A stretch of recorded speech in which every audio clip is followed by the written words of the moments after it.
ನಮಸ್ಕಾರ ಸ್ನೇಹಿತರೆ, welcome to V Study Mate YouTube channel. ನಾನು ವೆಂಕಟೇಶ್ ಬಿ ಪಾಟೀಲ್ ಅಂತ. ಯಾರೆಲ್ಲ ನನ್ನ V Study Mate YouTube channel ಅನ್ನು ಸಬ್ಸ್ಕ್ರೈಬ್ ಮಾಡಿರೋ ಪ್ಲೀಸ್ ಸಬ್ಸ್ಕ್ರೈಬ್ ಮಾಡಿ. ಹಾಗೆ ಬೆಲ್ ಬಟನ್ ಒತ್ತುವ ಮುಖಾಂತರ ಯಾವತ್ತೂ ಕೂಡ ನನ್ನ ವಿಡಿಯೋಗಳಿಗೆ ನೋಟಿಫೈ ಆಗಿ. Once again welcome to V Study Mate. ಇವತ್ತು ಕೂಡ ಒಂದು ರೀಸೆಂಟ್ ಆಗಿ ನಡೆದಂತ ಕರ್ನಾಟಕ ರಾಜ್ಯ ಪೊಲೀಸ್ ಕಂಡಕ್ಟ್ ಮಾಡಿರುವಂತಹ ಪೊಲೀಸ್ ಕಾನ್ಸ್ಟೇಬಲ್ ಎಕ್ಸಾಮ್ 2023 ಅಂದ್ರೆ ಡಿಸೆಂಬರ್ 10 ನಡೆದಂತ ಎಕ್ಸಾಮ್ ನ ಒಂದು ಭಾರತ ಸಂವಿಧಾನದ ಮತ್ತು ರಾಜಕೀಯ ಅಂದ್ರೆ ಇಂಡಿಯನ್ ಪಾಲಿಟಿ ಕಾನ್ಸ್ಟಿಟ್ಯೂಷನ್ ಕ್ವಶನ್ ಗಳನ್ನ ಇವತ್ತಿನ ಕ್ಲಾಸ್ ಅಲ್ಲಿ ಡಿಸ್ಕಸ್ ಮಾಡ್ತಾ ಹೋಗೋಣ. Once again welcome to V Study Mate YouTube channel.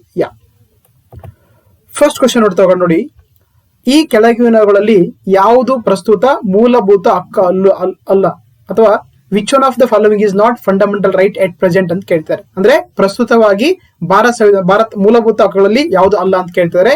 ಇಲ್ಲಿ ಆಪ್ಷನ್ ಎ ಸಮಾನತೆ ಹಕ್ಕು ಇದೆ, ಶೋಷಣೆಯ ವಿರುದ್ಧ ಹಕ್ಕಿದೆ, ಆಸ್ತಿ ಹಕ್ಕು ಇದೆ, ಸಂವಿಧಾನಿಕ ಅಥವಾ ಸಂವಿಧಾನಾತ್ಮಕ ಪರಿಹಾರಗಳ ಹಕ್ಕಿದೆ. ಹೌದಾ?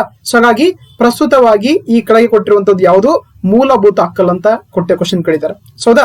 ನಮ್ಗೆ ನೋಡಿ, ನಿಮ್ಗೆಲ್ಲ ಗೊತ್ತಿರುವಂತೆ ಒರಿಜಿನಲ್ ಕಾನ್ಸ್ಟಿಟ್ಯೂಷನ್ ಅಲ್ಲಿ ಟೋಟಲ್ ಆಗಿ 7 ಫಂಡಮೆಂಟಲ್ ರೈಟ್ಸ್ ಗಳನ್ನ ಅಥವಾ 7 ಮೂಲಭೂತ ಹಕ್ಕುಗಳನ್ನ ಕೊಟ್ಟಿರ್ತಾರೆ. ಹೌದಾ? ಅದರಲ್ಲಿ ಸಮಾನತೆ ಹಕ್ಕು ಇದೆ, ಸ್ವತಂತ್ರದ ಹಕ್ಕು ಇದೆ, ಶೋಷಣೆ ವಿರುದ್ಧ ಹಕ್ಕಿದೆ, ಧಾರ್ಮಿಕ ಸ್ವಾತಂತ್ರ್ಯ ಹಕ್ಕಿದೆ, ಆಮೇಲೆ ಸಾಂಸ್ಕೃತಿಕ ಮತ್ತು ಶೈಕ್ಷಣಿಕ ಹಕ್ಕಿದೆ, ಜೊತೆಗೆ ಆಸ್ತಿ ಹಕ್ಕು ಕೂಡ ಇತ್ತು. ಹೌದಾ? ಆಸ್ತಿ ಹಕ್ಕಿತ್ತು, ಮತ್ತೆ ಆಮೇಲೆ ಸಂವಿಧಾನಬದ್ಧ ಪರಿಹಾರದ ಹಕ್ಕಿತ್ತು. ಆದ್ರೆ ಏನ್ ಮಾಡ್ತಾರೆ ಅಂದ್ರೆ 44ನೇ ಸಂವಿಧಾನ ತಿದ್ದುಪಡಿ ಕಾಯ್ದೆ 1978 ಏನ್ ಮಾಡ್ತಾರೆ ಅಂದ್ರೆ ಆಕ್ಚುಲಿ ಈ ಆಸ್ತಿ ಹಕ್ಕನ್ನ ಏನಂತಂದ್ರೆ ಮೂಲಭೂತ ಹಕ್ಕಿಂದ ತೆಗೆದುಹಾಕಿ ಜಸ್ಟ್ ಒಂದು ಸಂವಿಧಾನಬದ್ಧ ಹಕ್ಕಾಗಿ ಮಾಡ್ತಾರೆ. And article 300A in part 12 of the constitution. ಹಾಗಾಗಿ ಪ್ರಸ್ತುತವಾಗಿ ಆಸ್ತಿ ಹಕ್ಕು ಇದೆಯಲ್ಲ, ಅದೊಂದು ಮೂಲಭೂತ ಹಕ್ಕು ಅಲ್ಲ, ಅದೊಂದು ಜಸ್ಟ್ ಸಂವಿಧಾನಾತ್ಮಕ ಅಥವಾ ಲೀಗಲ್ ರೈಟ್ ಅಂತ ಕರೀತಾರೆ. ಓಕೆನಾ? ಹಾಗಾಗಿ ಇಯರ್ ಆಪ್ಷನ್ ಸಿ ಇದೆಯಲ್ಲ, ಇದು ಕರೆಕ್ಟ್ ಆಗುತ್ತೆ. ಪ್ರಸ್ತುತವಾಗಿ ಆಸ್ತಿ ಹಕ್ಕು ಮೂಲಭೂತ ಹಕ್ಕಲ್ಲ. ಹಾಗಾಗಿ option C right to properties right answer ಆಗುತ್ತೆ. ಓಕೆನಾ? ನೆಕ್ಸ್ಟ್ ಕ್ವಶನ್ ನೋಡ್ತಾ ಹೋಗೋಣ. ಎರಡನೇ ಕ್ವಶನ್ ನೋಡ್ತಾ ಹೋಗೋಣ. ಲೋಕಸಭೆಯಲ್ಲಿ ವಿವಿಧ ರಾಜ್ಯಗಳಿಗೆ ಸ್ಥಾನಗಳ ಹಂಚಿಕೆಯ ಆಧಾರವೇನು ಅಂತ ಕೇಳಿದ್ದಾರೆ. ಅಂದ್ರೆ dash is the basis of the allocation of the seats to various states in Lok Sabha. ಅಂದ್ರೆ ಲೋಕಸಭೆಯಲ್ಲಿ ಏನು ಈ ಒಂದು ಸೀಟ್ಗಳ ಹಂಚಿಕೆ ಯಾವ್ದ ಆಧಾರದ ಮೇಲೆ ಮಾಡ್ತಾರೆ, ಯಾವ್ದ್ರ ಬೇಸಿಸ್ ಮೇಲೆ ಮಾಡ್ತಾರೆ ಅಂತ ಕೇಳ್ತಿದ್ದಾರೆ. ಸಮುದಾಯ ಅಂತಿದೆ, ಭಾಷೆ ಅಂತಿದೆ, ಪ್ರದೇಶ ಎಂತಿದೆ, ಜನಸಂಖ್ಯೆ ಅಂತಿದೆ, ಕಮ್ಯುನಿಟಿ, ಲ್ಯಾಂಗ್ವೇಜ್, ಏರಿಯಾ, ಪಾಪ್ಯುಲೇಷನ್ ಅಂತಿದೆ. ನಿಮ್ಗೆಲ್ಲ ಗೊತ್ತಿರುವಂತ ಏನಂದ್ರೆ ಈ ಲೋಕಸಭಾ ಒಂದು ಏನು ಸೀಟುಗಳ ಹಂಚಿಕೆ ಮಾಡ್ತಾರಲ್ಲ, ಅಲ್ಲಿ ಮೇಜರ್ ಆಗಿ ನೋಡುವಂತ ಒಂದು ಫ್ಯಾಕ್ಟರ್ ಅಂತಂದ್ರೆ ಅದು ಜನಸಂಖ್ಯೆ ಆಧಾರದ ಮೇಲ್ಗಡೆ ಅಲ್ಲಿರುವಂತ ಒಂದು ರಿಸರ್ವ್ ಏನಂದ್ರೆ ಸೀಟ್ಗಳನ್ನ ಅಲೋಕೇಶನ್ ಮಾಡ್ತಾ ಇರ್ತಾರೆ. ಹಾಗಾಗಿ ಆಪ್ಷನ್ ಡಿ ಪಾಪ್ಯುಲೇಷನ್ ಇರುವಂತದ್ದು ರೈಟ್ ಆಗುತ್ತೆ. ಓಕೆನಾ? ನೋಡಿ, ಈಗ ನಮ್ ಕರ್ನಾಟಕ ತಗೊಂಡ್ರೆ ನೋಡಿ, ನಮ್ಗೆ 28 ಸ್ಥಾನಗಳು ಲೋಕಸಭೆ ಇದೆ. ಹೌದಾ? ಅಂದ್ರೆ ನಮ್ಮ ನಮ್ಮ ರಾಜ್ಯದಲ್ಲಿರುವಂತಹ ಜನಸಂಖ್ಯೆಗಳ ಆಧಾರದ ಮೇಲೆ 28 ಲೋಕಸಭಾ ಸೀಟುಗಳು, ಜೊತೆಗೆ 12 ರಾಜ್ಯಸಭಾ ಸೀಟುಗಳನ್ನು ಕೊಟ್ಟಿದ್ದಾರೆ. ಅದೇ ರೀತಿ ನಿಮ್ಗೆಲ್ಲ ಗೊತ್ತಿರುವಂತೆ ಉತ್ತರ ಪ್ರದೇಶ ಇರುವಂತದಂದ್ರೆ ನಮ್ಮ ಭಾರತ ದೇಶದ ಅತಿ ಹೆಚ್ಚು ಜನಸಂಖ್ಯೆ ಹೊಂದಿರುವಂತಹ ಒಂದು ರಾಜ್ಯ. ಹೌದಾ? ಅಲ್ಲಿ ಏನಂದ್ರೆ 80 ಲೋಕಸಭಾ ಸ್ಥಾನಗಳಿದೆ, 31 ರಾಜ್ಯಸಭಾ ಸ್ಥಾನಗಳಿದೆ. ಬಿಕಾಸ್ ಯಾಕಂತಂದ್ರೆ ಅಲ್ಲಿ ಜನಸಂಖ್ಯೆ ಜಾಸ್ತಿ ಇದೆ. ನಮ್ಮ ರಾಜ್ಯದಲ್ಲಿ ತಗೊಂಡಾಗ ಬರೀ 28 ಲೋಕಸಭೆ ಇದೆ, 12 ರಾಜ್ಯಗಳಿದೆ. ಅದೇ ರೀತಿ ನೋಡಿ, ಗುಜರಾತ್ ತಗೊಂಡ್ರೆ 26 ಲೋಕಸಭೆ ಇದೆ, 11 ರಾಜ್ಯಸಭೆ ಇದೆ. ಅದೇ ರೀತಿ ತಮಿಳುನಾಡು ತಗೊಂಡಾಗ 39 ಲೋಕಸಭೆ ಇದೆ, 18 ತಮಿಳುನಾಡು ರಾಜ್ಯಸಭೆ ಇದೆ. ಹಾಗಾಗಿ ಲೋಕಸಭಾ ಸ್ಥಾನಗಳನ್ನ ಅಲ್ಲಿರುವಂತಹ ಜನಸಂಖ್ಯೆ ಆಧಾರದ ಮೇಲ್ಗಡೆ ನಿಗದಿ ಮಾಡಲಾಗುತ್ತೆ. ಹಾಗಾಗಿ ಆಪ್ಷನ್ ಡಿ ಪಾಪ್ಯುಲೇಷನ್ ಅಥವಾ ಜನಸಂಖ್ಯೆ ಅನ್ನೋದು ಸರಿಯಾದಂತ ಉತ್ತರ ಆಗುತ್ತೆ. ನೆಕ್ಸ್ಟ್ ಕ್ವಶನ್ ನೋಡ್ತಾ ಹೋಗೋಣ. ಸಂಸತ್ತಿನ ಚುನಾವಣೆಗಳನ್ನು ನಡೆಸುವಂತ ಸಂಪೂರ್ಣ ಪ್ರಕ್ರಿಯೆಯ ಮೇಲ್ವಿಚಾರಣೆ, ನಿರ್ದೇಶನ, ನಿಯಂತ್ರಣವನ್ನ ಸಂವಿಧಾನದ ಯಾವ ವಿಧಿಯಡಿಯಲ್ಲಿ ಎಲೆಕ್ಷನ್ ಕಮಿಷನ್ ಆಫ್ ಇಂಡಿಯಾ ಅಥವಾ ಭಾರತ ಒಂದು ಚುನಾವಣೆ ಆಯೋಗಕ್ಕೆ ವಹಿಸಲಾಗಿದೆ ಅಂತ ಕೇಳ್ತಾರೆ. The superintendence direction control of the entire process for conduct of election to parliament is vested to the election commission of India under the which dash of the India article of the constitution ಅಂತ ಕೇಳ್ತಾರೆ. ಹೌದಾ? Article 370 ಇದೆ, article 324 ಇದೆ, article 37 ಇದೆ, article 30 ಇದೆ. ಹಾಗಾದ್ರೆ election commission of India ಅಥವಾ ಏನು ಭಾರತದ ಚುನಾವಣೆ ಆಗಿದೆಯಲ್ಲ, ಅದು ಈ ನಮ್ಮ ಸಂಸತ್ತಿನ ಚುನಾವಣೆಗಳನ್ನ ಯಾವ ಒಂದು ವಿಧಿಯ ಅಡಿಯಲ್ಲಿ ನಡೆಸಲಾಗುತ್ತೆ ಅಂತ ಕೇಳಿದ್ದಾರೆ. ನಿಮ್ಗೆಲ್ಲ ಗೊತ್ತಿರುವಂತೆ ನೋಡಿ, ಇಲ್ಲಿ ಆರ್ಟಿಕಲ್ 370 ಅಂತಂದ್ರೆ ಏನಿರ್ತದೆ actually special status for the Jammu and Kashmir. ಅಂದ್ರೆ ಜಮ್ಮು ಕಾಶ್ಮೀರಕ್ಕೆ ವಿಶೇಷ ಸ್ಥಾನಮಾನ ಕೊಟ್ಟಿರುವಂತ ಇದು ಆಗಿದೆ. ಹಾಗಾಗಿ ಫಸ್ಟ್ ಒನ್ ಕರೆಕ್ಟ್ ಆಗಲ್ಲ, ತಪ್ಪಾಗುತ್ತೆ. ಹೌದಾ? ಅದೇ ರೀತಿ ಥರ್ಡ್ ಇದೆ ನೋಡಿ, ಆರ್ಟಿಕಲ್ 37 ಇದೆಯಲ್ಲ, ಇದೇನಂತಂದ್ರೆ ಆಕ್ಚುಲಿ ಇದೊಂದು directive principle of the state policy ಇದೆ. ಅಂದ್ರೆ ಯಾವುದೇ ರಾಜ್ಯಗಳು ಏನಂತಂದ್ರೆ ಆಕ್ಚುಲಿ ಲಾ ಗಳನ್ನ ಮಾಡುವ ಸಂದರ್ಭದಲ್ಲಿ ಮೂಲಭೂತ ಅಥವಾ ನಿರ್ದೇಶಕ ತತ್ವಗಳನ್ನ ತಮ್ಮ ಒಂದು ಲಾಗಳಾಗಿ ಮಾಡ್ಕೊಳ್ಬೇಕಂತ ಏನ್ ಮಾಡುತ್ತೆ, ಹೊರಡಿಸ್ಕೊಳ್ಬೇಕಂತ ಏನ್ ಹೇಳುತ್ತೆ, ಆರ್ಟಿಕಲ್ 37 ಹೇಳುತ್ತೆ. ಸೊ ಹಾಗಾಗಿ ಇದು ಕೂಡ ಆಗಲ್ಲ. ಸೊ ಆರ್ಟಿಕಲ್ 30 ನಿಮ್ಗೆಲ್ಲ ಗೊತ್ತಿರುತ್ತೆ. What is article 30? ಇದೇನಂತಂದ್ರೆ ಆಕ್ಚುಲಿ ಮೈನಾರಿಟಿ ಅಥವಾ ಅಲ್ಪಸಂಖ್ಯಾತರಿಗೆ ಸಂಬಂಧಪಟ್ಟಂತ ಇದು ಕೂಡ ಒಂದು ಮೂಲಭೂತ ಹಕ್ಕಾಗಿದೆ. ಸೊ ಹಾಗಾಗಿ ಏನು ಆರ್ಟಿಕಲ್ 324 ಇದೆಯಲ್ಲ, ಇದು ಏನಂತಂದ್ರೆ ಏನ್ ಮಾಡುತ್ತೆ, ನಮ್ಮ ಎಲೆಕ್ಷನ್ ಕಮಿಷನ್ ಆಫ್ ಇಂಡಿಯಾ ಅಥವಾ ಭಾರತ ಚುನಾವಣೆ ಆಯೋಗದ ಬಗ್ಗೆ ಹೇಳಿಕೊಡುತ್ತೆ. ಸೊ ಹಾಗಾಗಿ here option B is the right answer. Article 324 ಏನಂತಂದ್ರೆ ಇದು ಎಲೆಕ್ಷನ್ ಕಮಿಷನ್ ಆಫ್ ಇಂಡಿಯಾ ಬಗ್ಗೆ ಹೇಳಿಕೊಡುವಂತ ಅಂದ್ರೆ ಪವರ್ಸ್ ಬಗ್ಗೆ ಹೇಳಿಕೊಡುವಂತ ಸೊ ಕಾನ್ಸ್ಟಿಟ್ಯೂಷನ್ ಹೇಳಿಕೊಡುವಂತ ಆರ್ಟಿಕಲ್ ಅಂತ ಹೇಳ್ಬೋದು. ಸೊ ಹಾಗಾಗಿ option B is the right answer. ಮತ್ತೆ ನೋಡಿ, ಏನು article 320 election commission of India ಇದೆಯಲ್ಲ ಅಥವಾ ಭಾರತದ ಚುನಾವಣೆ ಆಗಿದೆಯಲ್ಲ, ಇದೇನಂತಂದ್ರೆ ಲೋಕಸಭಾ ಎಲೆಕ್ಷನ್ ಕಂಡಕ್ಟ್ ಮಾಡುತ್ತೆ, ರಾಜ್ಯಸಭಾ ಎಲೆಕ್ಷನ್ ಕಂಡಕ್ಟ್ ಮಾಡುತ್ತೆ, ಅದೇ ರೀತಿ president of India election conduct ಮಾಡುತ್ತೆ, ಅದೇ ರೀತಿ ಉಪರಾಷ್ಟ್ರಪತಿ ಎಲೆಕ್ಷನ್ ಕಂಡಕ್ಟ್ ಮಾಡ್ತಾ ಹೋಗುತ್ತೆ, ಅದೇ ರೀತಿ MLC ಎಲೆಕ್ಷನ್ ಕಂಡಕ್ಟ್ ಮಾಡುತ್ತೆ. ಇವೆಲ್ಲ ಎಲೆಕ್ಷನ್ ಗಳನ್ನ ಕಂಡಕ್ಟ್ ಮಾಡುವಂತ ಏಕೈಕ ಬಾಡಿ ಅಂತಂದ್ರೆ ನಮ್ಮ ಭಾರತದ ಚುನಾವಣೆ ಆಯೋಗ. ಯಾವುದನ್ನ ಕೇವಲ ನಮ್ಮ ಪಂಚಾಯತ್ ರಾಜ್ ಇನ್ಸ್ಟಿಟ್ಯೂಷನ್ ಮತ್ತೆ ಮುನ್ಸಿಪಾಲಿಟಿ ಏನ್ ಲೋಕಲ್ ಸೆಲ್ಫ್ ಗವರ್ಮೆಂಟ್ ಗಳಿದೆಯಲ್ಲ, ಇದನ್ನ ಮಾತ್ರ ಏನ್ ಮಾಡುತ್ತೆ ಅಂದ್ರೆ ಆಕ್ಚುಲಿ ಸ್ಟೇಟ್ ಎಲೆಕ್ಷನ್ ಕಮಿಷನ್ ಗಳು ಅಥವಾ ರಾಜ್ಯ ಚುನಾವಣೆ ಆಯೋಗ ಏನ್ ಮಾಡುತ್ತೆ, ಕಂಡಕ್ಟ್ ಮಾಡುತ್ತೆ. ಇದನ್ನ ಹೊರತುಪಡಿಸಿ ನಮ್ಮ ದೇಶಿರುವಂತಹ ಎಲ್ಲಾ ಚುನಾವಣೆಗಳನ್ನ ಕೂಡ ಭಾರತೀಯ ಚುನಾವಣೆ ಆಯೋಗ ನಡೆಸಿಕೊಡುತ್ತೆ. ಸೊ ಹಾಗಾಗಿ ಒಂದು ಸಂವಿಧಾನಬದ್ಧ ಸಂಸ್ಥೆ under article 324 of the Indian constitution ಗೊತ್ತಿರಬೇಕು. ಸೊ ಹಾಗಾಗಿ option B is the right answer ಆಗುತ್ತೆ. ಓಕೆನಾ? ಯಾ. ಸೊ ನೆಕ್ಸ್ಟ್ ನೋಡ್ತಾ ಹೋಗೋಣ. ಸೊ ತುಂಬಾ ಈಸಿ ಕ್ವಶನ್ ಮತ್ತೆ ಡೈರೆಕ್ಟ್ ಕ್ವಶನ್ಸ್ ಕೇಳಿದ್ರೆ, ಭಾರತ ಸಂವಿಧಾನವು ಯಾವ ದಿನ ಜಾರಿಗೆ ಬಂದಿತು ಅಥವಾ the constitution of India came into force on ಅಂತ ಕೇಳ್ತಿದ್ದಾರೆ. 26 January 1949, 26 January November 1949, 26 January 1950, 26 November 1950 ಅಂತ ಕೇಳಿದ್ದಾರೆ. ಹೌದಾ? ನೋಡಿ, ನಮ್ಗೆ ಏನು ಕಾನ್ಸ್ಟಿಟ್ಯೂಯೆಂಟ್ ಅಸೆಂಬ್ಲಿ ಅಂತ ಕರಿತೀವಿ ಅಥವಾ ಸಂವಿಧಾನ ರಚನಾ ಸಭೆ ಏನ್ ಮಾಡುತ್ತೆ ಆಕ್ಚುಲಿ, ಅದು ನಮ್ಮಪ್ಪ ಏನ್ ಮಾಡುತ್ತೆ ಅಂದ್ರೆ ಆಕ್ಚುಲಿ 26 ನವೆಂಬರ್ 1949 ಏನ್ ಮಾಡುತ್ತೆ ಆಕ್ಚುಲಿ ನಮ್ಮ ಸಂವಿಧಾನವನ್ನ ಅಳವಡಿಸಿಕೊಳ್ತಾರೆ, ಅಡಾಪ್ಟ್ ಮಾಡ್ಕೊಳ್ತಾರೆ. ಅದಕ್ಕೆ ಏನ್ ಮಾಡ್ತೀವಿ ನಾವು ಪ್ರತಿ ವರ್ಷ ಜನವರಿ 26 ನ್ಯಾಷನಲ್ ಕಾನ್ಸ್ಟಿಟ್ಯೂಷನ್ ಡೇ ಅಥವಾ ನ್ಯಾಷನಲ್ ಲಾ ಡೇ ಅಂತ ಆಚರಿಸ್ತಾರೆ. ಹೌದಾ? ಭಾರತೀಯ ಸಂವಿಧಾನ ದಿನ ಅಂತ ಆಚರಿಸ್ತೀವಿ. ಯಾವಾಗ ನಾವು ನವೆಂಬರ್ 26 ಅಥವಾ ರಾಷ್ಟ್ರೀಯ ಕಾನೂನು ದಿನ ಕೂಡ ಆಚರಿಸ್ತಾರೆ. ಆದ್ರೆ ಜಾರಿಗೆ ಬಂದ ಯಾವಾಗ ಅಂತಂದ್ರೆ, ಇದು ನಮ್ಮ ಸಂವಿಧಾನ ಜಾರಿಗೆ ಬಂದ ಯಾವಾಗ ಅಂದ್ರೆ 26 ಜನವರಿ 1950 ಏನಾಗುತ್ತೆ, ಇದು ನಮ್ಮ ಒಂದು ಸಂವಿಧಾನವು ನಮ್ಮ ದೇಶದಲ್ಲಿ ಜಾರಿಗೆ ಬರುತ್ತೆ. ಅದಕ್ಕೆ ಏನ್ ಮಾಡ್ತೀವಿ ನಾವು ಜನವರಿ ಪ್ರತಿ ವರ್ಷ 26 ರಿಪಬ್ಲಿಕ್ ಡೇ ಅಥವಾ ಗಣರಾಜ್ಯೋತ್ಸವ ದಿನ ಅಂತ ಆಚರಿಸ್ತೀವಿ ನಾವು. ಹೌದಾ? ಸೊ ಜನವರಿ 26 ಏನ್ ಮಾಡ್ತೀವಿ ಪ್ರತಿ ವರ್ಷ ಗಣರಾಜ್ಯೋತ್ಸವ ಅಥವಾ ರಿಪಬ್ಲಿಕ್ ಆಫ್ ಡೇ ಅನ್ನ ಆಚರಿಸ್ತಾ ಹೋಗ್ತೀವಿ. ಹಾಗಾಗಿ ಇದು ಅಳವಡಿಸಿಕೊಂಡದ್ದು 26 ನವೆಂಬರ್ 1949, ಜಾರಿಗೆ ಬಂದದ್ದು 26 ಜನವರಿ 1950. ಸೊ ಹಾಗಾಗಿ ಆಪ್ಷನ್ ಸಿ ಸೊ ಏನಿದೆ, ಸೊ ಇದು ಸರಿಯಾದ ಉತ್ತರವಾಗುತ್ತೆ. So option C is the right answer. Okay, yeah. So ಹಾಗಾಗಿ ದಯವಿಟ್ಟು ಈ ಒಂದು ಕ್ಲಾಸ್ ನಿಮ್ಗೆ ಇಷ್ಟ ಆಗಿದ್ರೆ ಸೊ ಲೈಕ್ ಮಾಡಿ, ನಿಮ್ಮ ಫ್ರೆಂಡ್ಸ್ಗೆ ಶೇರ್ ಮಾಡಿ, ಮತ್ತೆ ಸಬ್ಸ್ಕ್ರಿಪ್ಷನ್ ಮಾಡಿಲ್ಲ ಅಂದ್ರೆ ದಯವಿಟ್ಟು ಸಬ್ಸ್ಕ್ರಿಪ್ಷನ್ ಆಗಿ ನನ್ನ ಒಂದು ಎಲ್ಲ ವಿಡಿಯೋಗಳಿಗೆ ನಿಮ್ಮ ಸಪೋರ್ಟ್ ಯಾವತ್ತೂ ಕೂಡ ಹಾಗೆ ಇರಲಿ. ಸೊ ಮುಂದಿನ ಕ್ವಶನ್ ನೋಡ್ತಾ ಹೋಗೋಣ. ಎಸ್, ಇದು ಕೂಡ ಒಂದು ಡೈರೆಕ್ಟ್ ಕ್ವಶನ್ ಅಂತ ಹೇಳ್ಬೋದು. ಭಾರತದಲ್ಲಿ ಪಂಚಾಯತ್ ರಾಜ್ ಅನ್ನು ಸ್ಥಾಪಿಸಿದ ಮೊದಲ ರಾಜ್ಯ ಯಾವ್ದಂತ ಕೇಳ್ತಾರೆ. ಹೌದಾ? Dash is the first state to establish panchayat raj in India ಅಂತ ಕೇಳಿದ್ದಾರೆ. ಸೊ ನಿಮ್ಗೆಲ್ಲ ಗೊತ್ತಿರುವಂತೆ ಫಸ್ಟ್ ನಮ್ಮ ದೇಶದಲ್ಲಿ ಪಂಚಾಯತ್ ರಾಜ್ ಒಂದು ಇನ್ಸ್ಟಿಟ್ಯೂಷನ್ ಗಳನ್ನ ಅಳವಡಿಸಿಕೊಂಡಂತ ಒಂದೇನಂತಂದ್ರೆ ಯಾವ್ದಂತಂದ್ರೆ ಅದು ರಾಜಸ್ಥಾನ್. ಓಕೆ, ರಾಜಸ್ಥಾನದ ಒಂದು ನಾಗೋರ್ ಅಂತ ಡಿಸ್ಟ್ರಿಕ್ಟ್ ಬರುತ್ತೆ. ಓಕೆನಾ?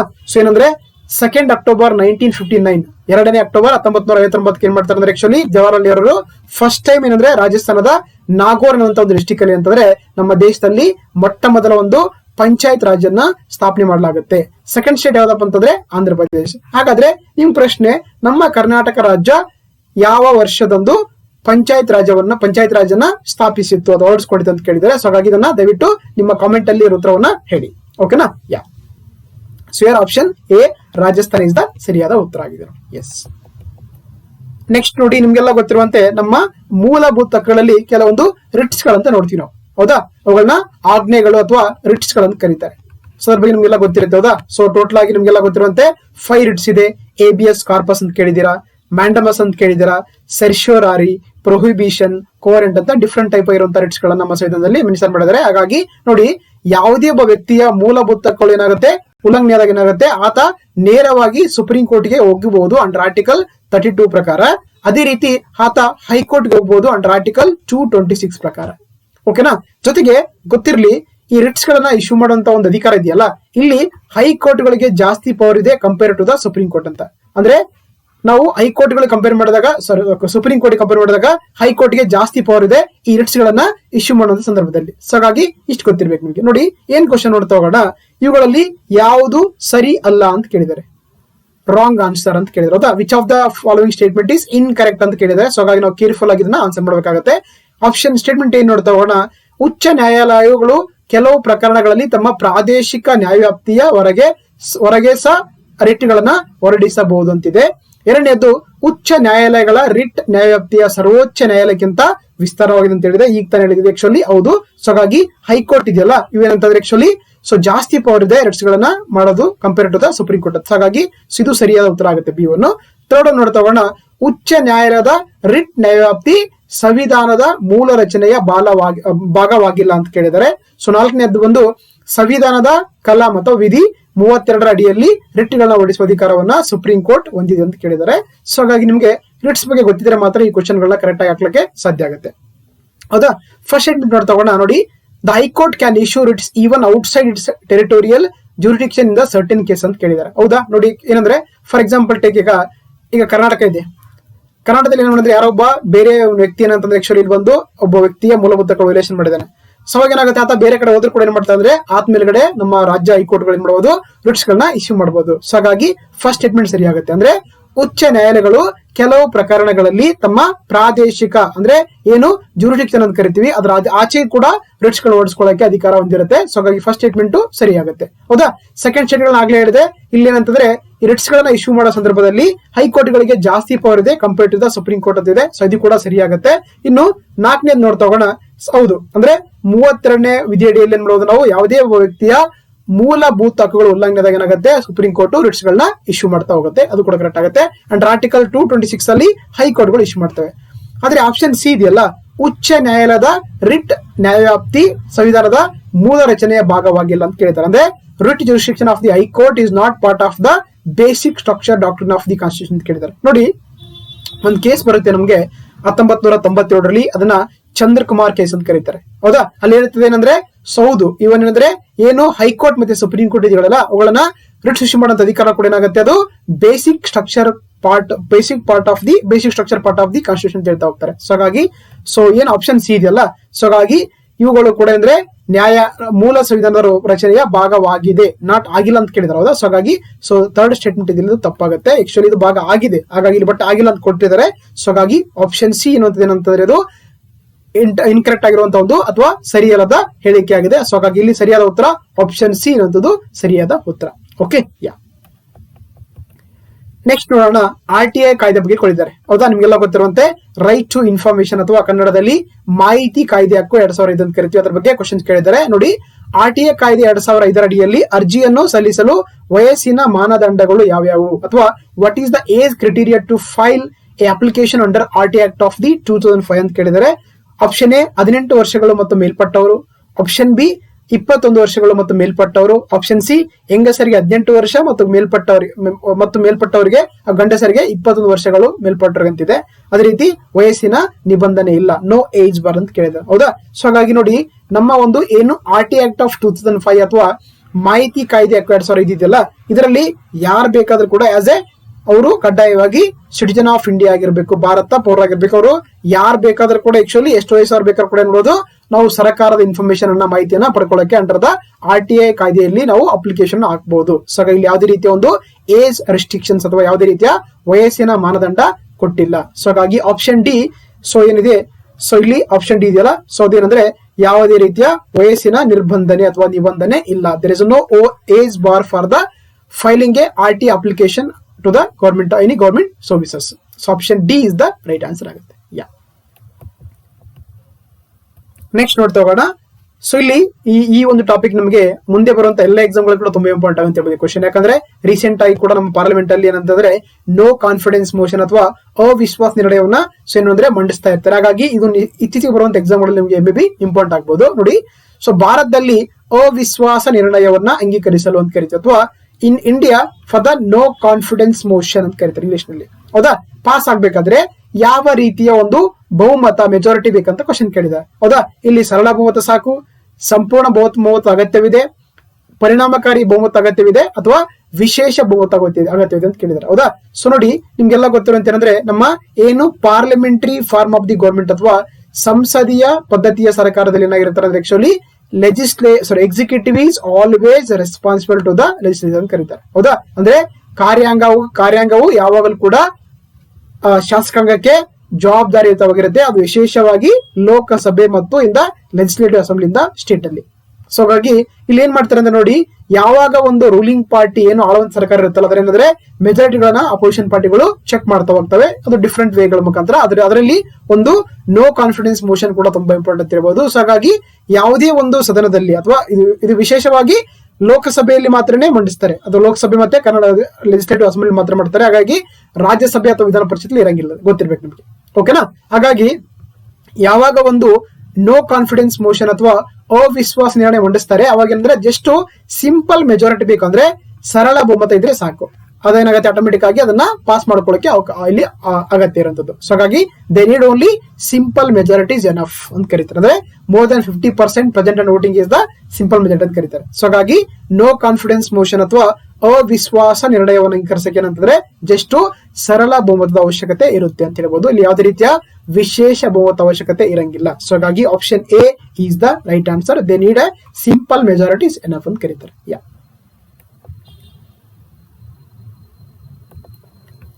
ನೆಕ್ಸ್ಟ್ ನೋಡ್ತಾ ಹೋಗೋಣ. ಸಾಮಾನ್ಯವಾಗಿ ಸಂಸತ್ತಿನ ಅಧಿವೇಶನದ ಮೊದಲ ವೇಳೆಯು ಅಥವಾ ಗಂಟೆಯು ಏನಾಗಿರುತ್ತೆ ಅಂತ ಕೇಳ್ತಾರೆ ನೋಡಿ. ಹೌದಾ? ನಮ್ಗೆಲ್ಲ ಗೊತ್ತಿರುವಂತೆ ಆಕ್ಚುಲಿ ನಮ್ಮ ಪಾರ್ಲಿಮೆಂಟ್ ಆಫ್ ಇಂಡಿಯಾದಲ್ಲಿ ಅಂತಂದ್ರೆ ಅಥವಾ ಏನೋ 3 ಅಧಿವೇಶನ ನಡೀತಾವೆ. ಒಂದು ಚಳಿಗಾಲದ ಅಧಿವೇಶನ ಅಂತ ಕರಿತೀವಿ, ಮಳೆಗಾಲದ ಅಧಿವೇಶನ ಅಂತ ಕರೀತಾರೆ, 3ನೇದ್ದು ಬಜೆಟ್ ಅಧಿವೇಶನ ಅಂತ ಕರೀತಾರೆ. ಹೌದಾ? ಟೋಟಲ್ ಆಗಿ ನಮ್ಮ ಪಾರ್ಲಿಮೆಂಟ್ ಆಫ್ ಇಂಡಿಯಾದಲ್ಲಿ ಅಂತಂದ್ರೆ ಆಕ್ಚುಲಿ ಯಾವ ಸ್ಟೇಟ್ ಅಲ್ಲಿ ಕೂಡ ಅಂತಂದ್ರೆ ಮೂರು ರೀತಿಯ ಒಂದು ಅಧಿವೇಶನಗಳನ್ನ ಸೆಷನ್ಗಳನ್ನ ಕರಿತಾ ಹೋಗ್ತಾರೆ. ಒಂದು ಚಳಿಗಾಲದ ಅಧಿವೇಶನ, ವಿಂಟರ್ ಸೆಷನ್ ಅಂತ ಕರೀತಾರೆ. 2ನೇದ್ದು ಮಳೆಗಾಲದ ಅಧಿವೇಶನ ಅಥವಾ ಮಾನ್ಸೂನ್ ಸೆಷನ್ ಅಂತ ಕರೀತಾರೆ. 3ನೇದ್ದು ಬಡ್ಜೆಟ್ ಸೆಷನ್ ಅಥವಾ ಒಂದು ಬಜೆಟ್ ಅಧಿವೇಶನ ಅಂತ ಕರೀತಾರೆ. ಹೌದಾ? ಸೊ ಹಾಗಾಗಿ ಅಧಿವೇಶನ ಸ್ಟಾರ್ಟ್ ಆದ ತಕ್ಷಣ ಏನೆಲ್ಲ ಇರುತ್ತೆ ಅಂತ ನಿಮ್ಗೆ ಗೊತ್ತಿರಬೇಕಾಗತ್ತಲ್ವಾ? ಸೊ ಹಾಗಾಗಿ ಇಲ್ಲಿ ಕೇಳಿದಾನೆ, ಸಾಮಾನ್ಯವಾಗಿ ಸಂಸತ್ತಿನ ಅಧಿವೇಶನದ ಮೊದಲ ಅವರ್ ಅಥವಾ ಗಂಟೆ, generally the first hour of the parliamentary sitting is ಅಂತ ಕೇಳಿದರೆ ಫಸ್ಟ್ ಪ್ರಶ್ನೆ ವೇಳೆ ಇರುತ್ತಾ, ಶೂನ್ಯ ವೇಳೆ ಅಂದ್ರೆ 0 ಅವರ್ ಅಂತ ಕರಿತೀವಿ, ಅಲ್ಪಾವಧಿ ಚರ್ಚೆ ಶಾರ್ಟ್ ಡ್ಯೂರೇಷನ್ ಡಿಸ್ಕಷನ್ ಇರುತ್ತಾ, ಅಥವಾ ವಿಶೇಷ ಉಲ್ಲೇಖ ಅಥವಾ ಸ್ಪೆಷಲ್ ಮೆನ್ಷನ್ ಅಂತ ಕರೀತಾರೆ. ಹೌದಾ? ಸೊ ಹಾಗೆ ನೋಡಿ, ಫಸ್ಟ್ ಏನು ಅಂದ್ರೆ ಈ ಪಾರ್ಲಿಮೆಂಟ್ ಆಫ್ ಸೆಷನ್ ಸ್ಟಾರ್ಟ್ ಆಗುತ್ತಲ್ಲ, ಫಸ್ಟ್ ಅವರ್ ಅಲ್ಲಿ ಇರುವಂತದ್ದು ಏನಂತಂದ್ರೆ ಅದು ಪ್ರಶ್ನೆ ವೇಳೆ ಅಂತ ಕರೀತಾರೆ ಅಥವಾ ಪ್ರಶ್ನೋತ್ತರ ವೇಳೆ ಅಂತ ಕರೀತಾರೆ. That is a question hour ಅಂತ ಕರೀತಾರೆ. ಹೌದಾ? ಸೊ ಹಾಗಾಗಿ ಆಪ್ಷನ್ ಎ ಪ್ರಶ್ನೆ ವೇಳೆ ಅಥವಾ ಪ್ರಶ್ನೋತ್ತರ ವೇಳೆ ಅಂತ ಕರಿತೀವಿ. So option A is the right answer ಆಗುತ್ತೆ. ನೋಡಿ, ನಮಗೆ ಪಾರ್ಲಿಮೆಂಟ್ ಅಲ್ಲಿ ಈ ತರ ಒಂದು ಡೈಲಿ ಹ್ಯಾಪನಿಂಗ್ ಆಗ್ತಾ ಹೋಗುತ್ತೆ, ನಡೀತಾ ಹೋಗುತ್ತೆ. ನಿಮ್ಗೆ ಕಾಮನ್ ಆಗಿ ಗೊತ್ತಿರುವಂತೆ ಪಾರ್ಲಿಮೆಂಟ್ ಸ್ಟಾರ್ಟ್ ಆಗೋದು ಅಂದ್ರೆ ಸೆಷನ್ ಸ್ಟಾರ್ಟ್ ಆಗೋದು ಮಾರ್ನಿಂಗ್ 11 ಗಂಟೆ ಸ್ಟಾರ್ಟ್ ಆಗುತ್ತೆ. ಸೊ ಕ್ಲೋಸ್ ಆಗೋದು 6 ಗಂಟೆಗೆ ಮುಗಿತಾರೆ, ನೈಟ್ ಪ್ಲಸ್ ಈವ್ನಿಂಗ್. ಓಕೆನಾ? ಸೊ ಹಾಗಾಗಿ 11 ರಿಂದ 12 ಗಂಟೆ ಇದೆಯಲ್ಲ, ಫಸ್ಟ್ ಏನಾಗುತ್ತೆ ಅಂದ್ರೆ ಇದನ್ನ ನಾವು ಕ್ವಶನ್ ಅವರ್ ಅಂತ ಕರೀತಾರೆ, ಪ್ರಶ್ನೋತ್ತರ ವೇಳೆ ಅಂತ ಕರೀತಾರೆ, ಕ್ವಶನ್ ಆನ್ಸರ್ ಅಥವಾ ಕ್ವಶನ್ ಅವರ್ ಅಂತ ಕರೀತಾರೆ. ಹೌದಾ? ಸೊ ಫಸ್ಟ್ ಸೆಷನ್ ಸ್ಟಾರ್ಟ್ ಆದ ತಕ್ಷಣ 1 ಅವರ್ ಏನಂತಂದ್ರೆ ಒಂದು ಪ್ರಶ್ನೋತ್ತರ ಅಥವಾ ಪ್ರಶ್ನೆ ವೇಳೆ ಅಂತ ಕರಿತೀವಿ ನಾವು. ಹೌದಾ? ಅದಾದ ನಂತರ 12 ರಿಂದ 1 ಏನಂತಂದ್ರೆ ಆಕ್ಚುಲಿ ಅದನ್ನ 0 ಅವರ್ ಅಂತ ಕರೀತಾರೆ. ಅಂದ್ರೆ ಇದನ್ನ ಕನ್ನಡದಲ್ಲಿ ಶೂನ್ಯ ವೇಳೆ ಅಂತ ಕರೀತಾರೆ. ಓಕೆನಾ? ಅದರ ನಂತರ 1 ರಿಂದ 2 ಅವರಿಗೆ ಲಂಚ್ ಬ್ರೇಕ್ ಇರುತ್ತೆ. ಆಮೇಲೆ 2 ರಿಂದ 3 ಅಂದ್ರೆ 2 to 5 ಏನಂತಂದ್ರೆ ಆಕ್ಚುಲಿ ರಾಜ್ಯಸಭಾ ನಡೆಯುತ್ತೆ. ಆಮೇಲೆ 2 to 6 ಅಂತಂದ್ರೆ ಆಕ್ಚುಲಿ ಏನೆಲ್ಲ ಬಿಲ್ಸ್ ಗಳ ಬಗ್ಗೆ ಡಿಸ್ಕಷನ್ ಅಥವಾ ಗೌರ್ಮೆಂಟ್ ಬಿಸಿನೆಸ್ ಬಗ್ಗೆ ಡಿಸ್ಕಷನ್ ಮಾಡಕ್ಕೆ ಅವಕಾಶ ಇರುತ್ತೆ. ಸೊ ಹಾಗಾಗಿ ಫಸ್ಟ್ ಸೆಷನ್ ಸ್ಟಾರ್ಟ್ ಆಗದೆ ಅದು ಕ್ವಶನ್ ಅವರ್ ಅಥವಾ ಪ್ರಶ್ನೋತ್ತರ ವೇಳೆಯಿಂದ ಅಂತ ಹೇಳ್ಬೋದು ನಾವು. ಓಕೆನಾ? ಗೊತ್ತಿರಬೇಕು. ಸೊ ಹಾಗಾಗಿ ಇಲ್ಲಿ ಆಪ್ಷನ್ ಎ ಅದು ಪ್ರಶ್ನೆ ವೇಳೆ ಅಥವಾ question hour is the right answer ಆಗುತ್ತೆ. That's it. ನೆಕ್ಸ್ಟ್ ಕ್ವಶನ್ ನೋಡ್ತಾ ಹೋಗೋಣ. ಕೆಳಗಿನವುಗಳಲ್ಲಿ ಯಾವುದು ಕೇಂದ್ರ ಅಥವಾ ಒಕ್ಕೂಟದ ಪಟ್ಟಿಯಲ್ಲಿದೆ ಅಂತ ಕೇಳ್ತಾರೆ. ನಿಮ್ಗೆಲ್ಲ ಗೊತ್ತಿರುವಂತೆ ಭಾರತ ಸಂವಿಧಾನದ ಒಂದು 7ನೇ ಅನುಸೂಚಿ ಅಂತ ಕೇಳಿದಿರಿ. ಹೌದಾ? 7ನೇ ಅನುಸೂಚಿ ಅಥವಾ 7th ಶೆಡ್ಯೂಲ್ ಅಂತ ಕರೀತಾರೆ. ಅದರಲ್ಲಿ ನಿಮ್ಗೆ 3 ಲಿಸ್ಟ್ ಬರ್ತಾವೆ. ಹೌದಾ? ಒಂದು ಕೇಂದ್ರ ಪಟ್ಟಿ ಅಂತ ಕರೀತಾರೆ, 2ನೇದ್ದು ರಾಜ್ಯ ಪಟ್ಟಿ ಅಂತ ಕರೀತಾರೆ, 3ನೇದ್ದು ಸಮವರ್ತಿ ಪಟ್ಟಿ ಅಂತ ಕರೀತಾರೆ. ಹೌದಾ? ಸೊ ಹಾಗಾಗಿ ಏನಂದ್ರೆ ಇಲ್ಲಿ ಏನಾಗಿರುತ್ತೆ, ಅಧಿಕಾರಗಳ ಹಂಚಿಕೆ ಆಗಿರುತ್ತೆ. ಅದು ಕೇಂದ್ರ ಮತ್ತು ರಾಜ್ಯ ಸರ್ಕಾರಗಳ ಮಧ್ಯೆ. ಅದನ್ನ ನಾವು 7ನೇ ಅನುಸೂಚಿಯಲ್ಲಿ ಕಾಣ್ತೀವಿ. ಹಾಗಾಗಿ ಈ ಕೇಂದ್ರ ಪಟ್ಟಿಯಲ್ಲಿರುವಂತಹ ವಿಷಯಗಳು ಕೆಳಗಿಂದ ಯಾವ್ದು ಅಂತ ಪ್ರಶ್ನೆ ಕೇಳಿದ್ದಾರೆ. ಹೌದಾ? ಕೆಳಗಿನವುಗಳಲ್ಲಿ ಯಾವುದು ಕೇಂದ್ರ ಅಥವಾ ಒಕ್ಕೂಟದ ಪಟ್ಟಿಯಲ್ಲಿದೆ? Which of the following is the in union list ಅಂತ ಕೇಳಿದ್ದಾರೆ. ಹೌದಾ? ಇಲ್ಲಿ ಆಪ್ಷನ್ ಎಲ್ಲಿ ವಿಮೆ ಇದೆ. ವಿಮೆ ಅಂದ್ರೆ ಇನ್ಸೂರೆನ್ಸ್ ಅಂತ ಕರಿತೀವಿ. 2ನೇದ್ದು ಬೆಟ್ಟಿಂಗ್ ಮತ್ತು ಜೂಜ್ ಅಂದ್ರೆ ಗ್ಯಾಂಬ್ಲಿಂಗ್ ಅಂಡ್ ಬೆಟ್ಟಿಂಗ್ ಅಂತ ಕರಿತೀವಿ. ಆಮೇಲೆ ಸಾರ್ವಜನಿಕ ಆರೋಗ್ಯ ಮತ್ತು ನೈರ್ಮಲ್ಯ, ಪಬ್ಲಿಕ್ ಹೆಲ್ತ್ ಅಂಡ್ ಸ್ಯಾನಿಟೇಷನ್ ಅಂತಿದೆ. ಆಮೇಲೆ ಕೃಷಿ ಶಿಕ್ಷಣ ಮತ್ತು ಸಂಶೋಧನೆ ಅಂತಿದೆ. ಸೊ ಹಾಗಾದ್ರೆ ಈ ಕೇಂದ್ರ ಪಟ್ಟಿರುವಂತಹ ವಿಷಯಗಳಲ್ಲಿ ಯಾವ್ದು ಬರುತ್ತೆ ಅಂತ ಕೇಳ್ತಾರೆ. ಸೊ ಹಾಗಾಗಿ ನಮ್ಗೆ ಆಪ್ಷನ್ ಎ ಇದೆಯಲ್ಲ, ಏನು ಇನ್ಸೂರೆನ್ಸ್ ಇದೆಯಲ್ಲ, ಇನ್ಸೂರೆನ್ಸ್ ಅಂತ ಏನಂದ್ರೆ ಇದು ನಮ್ಗೆ ಕೇಂದ್ರ ಪಟ್ಟಿಯಲ್ಲಿ ಅಥವಾ ಯೂನಿಯನ್ ಲಿಸ್ಟ್ ಬರುವಂತ ಒಂದು ಏನಾಗಿದೆ ವಿಷಯವಾಗಿದೆ. ಉಳಿದಂತ ಬೆಟ್ಟಿಂಗ್ ಮತ್ತೆ ಜೂಜು ಆಗಿರ್ಬೋದು, ಸಾರ್ವಜನಿಕ ಆರೋಗ್ಯ ಮತ್ತು ನೈರ್ಮಲ್ಯ ಇರ್ಬೋದು, ಕೃಷಿ ಇದೆಯಲ್ಲ, ಇವೆಲ್ಲ ಕೂಡ ಅಂತಂದ್ರೆ ನಮ್ಗೆ ರಾಜ್ಯ ಪಟ್ಟಿಯಲ್ಲಿ ಬರ್ತವೆ. ಇವುಗಳನ್ನ ನಾವು ಸ್ಟೇಟ್ ಲಿಸ್ಟ್ ಅಲ್ಲಿ ಕಾಣ್ತೀವಿ. Betting, gambling, public health and sanitation, agriculture, all are in the list of the state list. But insurance is there, it is in the list of the union list ಅಂತ ಕರೀತಾರೆ. Okay, ನೋಡಿ ಇಲ್ಲಿ 3 ಪಟ್ಟಿಗಳಿದೆ. ನಮಗೆ ಕೇಂದ್ರ ಪಟ್ಟಿ ಅಂದ್ರೆ ಏನ್ ಬರುತ್ತೆ ಮೇಜರ್ ಆಗಿ ರಕ್ಷಣೆ, ಡಿಫೆನ್ಸ್ ಅಂತ ಕರಿತೀವಿ, ರಕ್ಷಣೆ. ಆಮೇಲೆ ಅಟೋಮಿಕ್ ಎನರ್ಜಿ ಆಗಿರ್ಬೋದು, ಆಮೇಲೆ ಫಾರಿನ್ ಅಫೇರ್ಸ್, ವಿದೇಶಾಂಗ ವ್ಯವಹಾರಗಳು, ಆಮೇಲೆ ವಾರ್ ಅಂಡ್ ಪೀಸ್ ಅಂದ್ರೆ ಯುದ್ಧ ಮತ್ತು ಶಾಂತಿ ಸಭೆಗಳು, ಆಮೇಲೆ ಬ್ಯಾಂಕಿಂಗ್ ಆಗಿರ್ಬೋದು, ರೈಲ್ವೆ ಆಗಿರ್ಬೋದು, ಪೋಸ್ಟ್ ಆಫೀಸ್ ಆಗಿರ್ಬೋದು, ಟೆಲಿಗ್ರಾಫ್ಸ್ ಆಗಿರ್ಬೋದು, ಏರ್ವೇಸ್ ಆಗಿರ್ಬೋದು, ಪೋರ್ಟ್ಸ್ ಆಗಿರ್ಬೋದು, ಇವೆಲ್ಲ ಕೂಡ ಪಾರ್ಟ್ ಆಫ್ ದಿ ಏನಂತಂದ್ರೆ ಕೇಂದ್ರ ಪಟ್ಟಿಯಲ್ಲಿರುವಂತಹ ವಿಷಯಗಳು. ಇವನ್ ಕರೆನ್ಸಿ ಕೂಡ ಆಗಿರ್ಬೋದು. ಅದೇ ರಾಜ್ಯ ಪಟ್ಟಿ ಅಂತ ಬಂದಾಗ ನಮ್ಗೆ ಇಲ್ಲಿ ಕೃಷಿ ಬರುತ್ತೆ, ಹೌದಾ. ಆಮೇಲೆ ಕೈದಿಗಳು ಆಗಿರ್ಬೋದು, ಸ್ಥಳೀಯ ಸರ್ಕಾರಗಳು, ಆಮೇಲೆ ಆರೋಗ್ಯ, ಸೌದಾ, ಆಮೇಲೆ ಲಿಕ್ಕರ್, ಟ್ರೇಡ್ ಅಂಡ್ ಕಾಮರ್ಸ್, ಇವೆಲ್ಲ ಕೂಡ part of the state list ಬರ್ತಾ ಹೋಗುತ್ತೆ, ಹೌದಾ. ಅದೇ ರೀತಿ ಸಮವರ್ತಿ ಪಟ್ಟಿಯಲ್ಲಿ ಶಿಕ್ಷಣ, ಆಮೇಲೆ ಫಾರೆಸ್ಟ್, ಓಕೆ. ಸೊ ಈ ತರ ಎಲ್ಲ ಬರುವಂತದ್ದು ಇನ್ ದ ಕನ್ಕರೆಂಟ್ ಲಿಸ್ಟ್ ಅಲ್ಲಿ. ಸೊ ಹಾಗಾಗಿ ಇಯರ್ ಆಪ್ಷನ್ ಎ ವಿಮೆ ಅನ್ನುವಂಥದ್ದು ಅಥವಾ ಇನ್ಸೂರೆನ್ಸ್ ಅನ್ನೋದು ಸರಿಯಾದ ಉತ್ತರವಾಗುತ್ತೆ ನೋಡಿ. That's it. ನೆಕ್ಸ್ಟ್ ನೋಡಿ, ನಮಗೆ ಫಸ್ಟ್ ಟಾಪಿಕ್ ಏನಂದ್ರೆ ಕಾನ್ಸ್ಟಿಟ್ಯೂಷನ್ ಓದಬೇಕಾದ್ರೆ ಓದಿರ್ತಾರ historical background of the Indian constitution ಕರೀತಾರೆ. ಅಂದ್ರೆ ಭಾರತ ಸಂವಿಧಾನದ ಐತಿಹಾಸಿಕ ನೆಲೆ ಅಂತ ಕರೀತಾರೆ. ಅಲ್ಲಿ ನಿಮ್ಗೆ ಹಲವಾರು ಆಕ್ಟ್ ಬರ್ತವೆ, ಹೌದಾ. ರೆಗ್ಯುಲೇಟಿಂಗ್ ಆಕ್ಟ್ ಅಂತ ಕರೀತಾರೆ, ಪಿಟ್ಸ್ ಇಂಡಿಯಾ ಆಕ್ಟ್ ಅಂತ ಕರಿತೀವಿ ನಾವು, ಚಾರ್ಟರ್ ಆಕ್ಟ್ಸ್ ಅಂತ ಕರಿತೀವಿ, ಗೌರ್ಮೆಂಟ್ ಆಫ್ ಇಂಡಿಯಾ ಆಕ್ಟ್ ಅಂತ ಕರಿತೀವಿ, ಆಮೇಲೆ ಇಂಡಿಯನ್ ಕೌನ್ಸಿಲ್ ಆಕ್ಟ್ ಅಂತ ಕರಿತೀವಿ, ಆಮೇಲೆ ಇಂಡಿಯನ್ ಇಂಡಿಪೆಂಡೆನ್ಸ್ ಆಕ್ಟ್ ಆಫ್ 1947 ಅಂತ ಕರಿತೀವಿ. ಹೀಗೆ ಹಲವಾರು ತರದ ಒಂದು ಆಕ್ಟ್ ಬರ್ತಾ ಹೋಗ್ತಾವಿಂದ historical background of the Indian constitution topic ಅಲ್ಲಿ ಇಲ್ಲಿ ನಿಮ್ಗೆ ಕೆಲವೊಂದು ಕಾಲಾನುಕ್ರಮದಲ್ಲಿ ಕ್ರೋನಾಲಜಿಕಲ್ ಆರ್ಡರ್ ಕೇಳಿದ್ದಾರೆ, ಹೌದಾ. ಈ ಕೆಳಗಿನವುಗಳಲ್ಲಿ ಯಾವುದು ಕಾಲಾನುಕ್ರಮದಲ್ಲಿ ಅಂತ ಕೇಳಿದ್ದಾರೆ ನೋಡಿ, ಹೌದಾ. Which of the following is chronological order ಅಂತ ಕೇಳಿದ್ದೇನೆ. ನಮಗೆ ನಿಯಂತ್ರಣ ಕಾಯ್ದೆ ಅಂತಂದ್ರೆ ರೆಗ್ಯುಲೇಟಿಂಗ್ ಆಕ್ಟ್ ಅಂತ ಕರೀತಾರೆ. ಇದಾಗಿದ್ದು 1773, ಹೌದಾ. ಆಮೇಲೆ ಮಾರ್ಲೆ ಮಿಂಟೋ ರಿಫಾರ್ಮ್ಸ್, ಸುಧಾರಣೆಗಳನ್ನು ಕರಿತೀವಲ್ಲ, ಇದಾಗಿದ್ದು 1909, ಅದು ಇಂಡಿಯನ್ ಕೌನ್ಸಿಲ್ ಆಕ್ಟ್ ಅಂತ ಕರೀತಾರೆ. ಚಾರ್ಟರ್ ಆಕ್ಟ್ ಬಂದದ್ದು ನಮಗೆ ಡಿಫ್ರೆಂಟ್ ಆಗಿ ಬರ್ತಾ ಹೋಗುತ್ತೆ. ಹಾಗಾಗಿ ಫಸ್ಟ್ ಒನ್ ಇದು ಭಾರತ ಸ್ವತಂತ್ರ ಕಾಯ್ದೆ ಆಗಿದ್ದು ಸೊ ನಮಗೆ 1947. ಸೊ ಇಲ್ಲಿ ಒಂದು ಆಕ್ಚುಲಿ ನಮಗೆ ಮ್ಯಾಚಿಂಗ್ ಆಗಲ್ಲ, ಹೌದಾ. ಸೊ ಏನಾಗುತ್ತೆ ಆಕ್ಚುಲಿ, ಸೊ ಫಸ್ಟ್ ಒನ್ ಆಗಲ್ಲ. ನೆಕ್ಸ್ಟ್ ನೋಡಿ, ನಿಯಂತ್ರಣ ಕಾಯ್ದೆ, ಪಿಟ್ಸ್ ಇಂಡಿಯಾ ಕಾಯ್ದೆ, ಮಾರ್ಲೆ ಮಿಂಟೋ ಸುಧಾರಣೆಗಳು, ಆಮೇಲೆ ಭಾರತೀಯ ಸ್ವತಂತ್ರ ಕಾಯ್ದೆ, ಹೌದಾ. ಸೊ ನಮಗೆ ನಿಯಂತ್ರಣ ಕಾಯ್ದೆ ಬಂದು 1773 ಇದೆ. ಪಿಟ್ಸ್ ಇಂಡಿಯಾ ಆಕ್ಟ್ ಬಂದು 1784 ಇದೆ. ಮಾರ್ಲೆ ಮಿಂಟೋ ಸುಧಾರಣೆಗಳು ಬಂದು ಏನಾಗುತ್ತೆ ನಮಗೆ ಸೊ 1909 ಇದೆ. ಆಮೇಲೆ ಭಾರತ ಸ್ವತಂತ್ರ ಕಾಯ್ದೆ ಬಂದು 1947 ಇದೆ. ಸೊ ನಮ್ಗೆ ಇದು ಕರೆಕ್ಟ್ ಆಗ್ತಾ ಹೋಗುತ್ತೆ. Option B is the right answer ಆಗುತ್ತೆ ನೋಡಿ, ಹೌದಾ. ಸೊ ಆಮೇಲೆ ಇಲ್ಲಿ ನೋಡಿ, ಪಿಟ್ಸ್ ಇಂಡಿಯಾ ಆಕ್ಟ್ ಬಂದು 1784 ಇದೆ. ಭಾರತ ಸರ್ಕಾರ ಕಾಯ್ದೆ ಬಂದು 1935 ಇದೆ. ಮಾರ್ಲೆ ಮಿಂಟೋ ಬಂದು 1909 ಇದೆ. ಆಮೇಲೆ 1947 ಬರುತ್ತೆ, ಹೌದಾ. ಸೊ ಇದು ಆಗಲ್ಲ, ಸಿ ಆಗಲ್ಲ.